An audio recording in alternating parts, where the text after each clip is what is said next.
ธรรมของผู้ปกครองประเทศศาสตร์บ้านเมืองเพิ่นก็สอนไว้พุทธเจ้าเพิ่นเอิ้นว่าพรหมวิหารธรรมคือเมตตาหักแพงประชาชนกรุณาสงสารช่วยเหลือประชาชนมุทิตายินดีนำประชาชนเมื่อเห็นประชาชนอยู่เย็นเป็นสุขบ่อิจฉาตาฮ้อนเขาอุเบกขาเป็นผู้ตั้งอยู่ในยุติธรรมบ่เข้าข้างบ่ออกขานั่นขานี่เห็นลูกโตผิดก็ว่าลูกโตบ่ผิดลูกโตไปตีเขาก็ไปเอาโทษ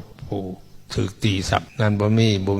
พรหมวิหารธรรมพิษวิสัยของผู้ปกครองพุทธเจ้าเป็นสอนหมดเลยธรรมะเป็นเปรียบคือลมหายใจอาหารการกินเป็นเปรียบคือกฎหมายสังคมโลกเฮานี่สิอยู่เย็นเป็นสุขได้อาศัยปัจจัยสองอย่างคนแต่ละคนผู้หนึ่งสิมีชีวิตอยู่ได้อาศัยปัจจัยสองอย่างหนึ่งการหายใจสองการกินอาหารปลาอะไรก็บ่ได้ปลาลมหายใจก็ตายปลาอาหารก็ตายสังคมเฮาก็มีปัจจัยสองอย่างหนึ่งศีลธรรมสองแล้วกฎหมายบ้านเมืองลมหายใจนี่เป็นเปรียบคือกันกับศีลธรรมไผสิไปเปลี่ยน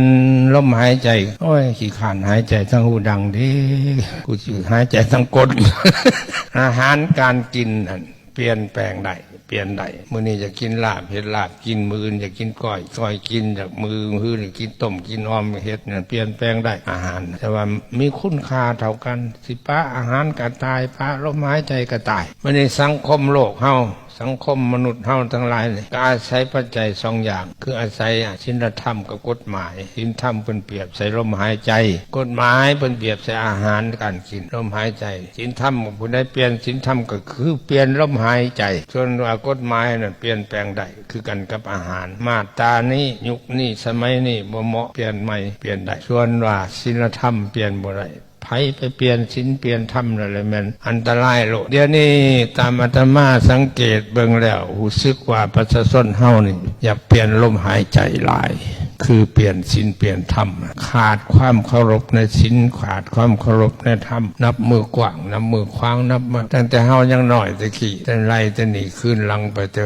6-70 ปีคืนหลังเฮ็ดหัวเฮ็ดสวนอยู่นำแคมป์เซ่นี่ตั้งแต่เนื้อหอดไต่สวนหมักข้าวโพดหมักสาลี่หมักแตงหมักเต่าหมักเขือหมักพริกหมักไฟมีเบิดในฮูเซจำพรบ่มีไผหลักได้ตะกี้ได้บ่มีคนหลักได้เป็นหยังจังบ่หลักเขาบ่เปลี่ยนลมหายใจคู่มือนี่คนเฮามันเปลี่ยนลมหายใจเปลี่ยนศีลเปลี่ยนธรรมผู้ใดซื่อผู้ใดสัตย์ผู้ใดบ่นั่นก็บ่หังบ่มีบ่ได้ดิบได้ดีก็ได้นั่นเปลี่ยนได้บัดนี้ได้คนซื่อสัตย์คนมีศีลคนมีธรรมเป็นผู้เจริญตะกี้เดี๋ยวนี้ไปตั้งต่อศีลตั้งต่อธรรมบ่ได้กินหยังนำเขาบ่ทันเขาดอกว่าอะไรได้นั่นเปลี่ยนลมหายใจได้นะย้อนสังคมเฮาพากันเปลี่ยนลมหายใจคือดังว่ามานั่นน่ะมันจะว่าความวุ่นวายในสังคมเฮานับมือกว้างนับมือขวางนับมือขยายตัวลักเล็กขโมยน้อยก็หลายหลักบักใหญ่ๆก็หลาย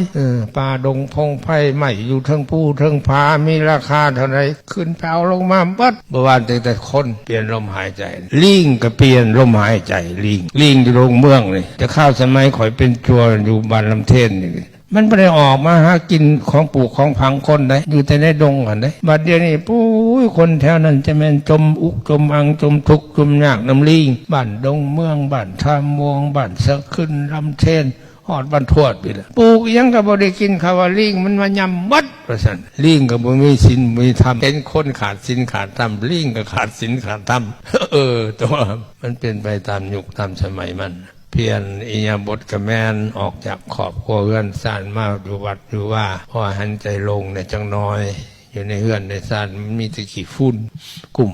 อยู่จักขี้ฝุ่นจากลูกบ่จักขี้ฝุ่นจากหลานบ่จักขี้ฝุ่นจากอ้ายจากนอกปิวอยู่อัดดังอัดปากไว้พุ่นน่ะอย่างขี้ฝุ่นความวุ่นวายน่ะยิ่งครอบครัวใดกูมื้อนี่ถือลูกกินยาบ้าแห้งขี้ฝุ่นลาย โอ้เจนั่นแหละมันถึงยุคถึงปางมันแต่ว่าในอะไรก็ตามจะเฮาในฐานะปฏิญาณตนถึงพุทธเจ้าพระธรรมเจ้าพระสังฆเจ้าเป็นสารณะเป็นที่พึ่งให้มันคงขนงแกนอยู่กับศีลกับธรรมนี่แหละอยากพึ่งพระพุทธเจ้าก็ต้องพึ่งธรรมะเอาธรรมะมาเป็นเครื่องค้ำเครื่องสู้จิตใจ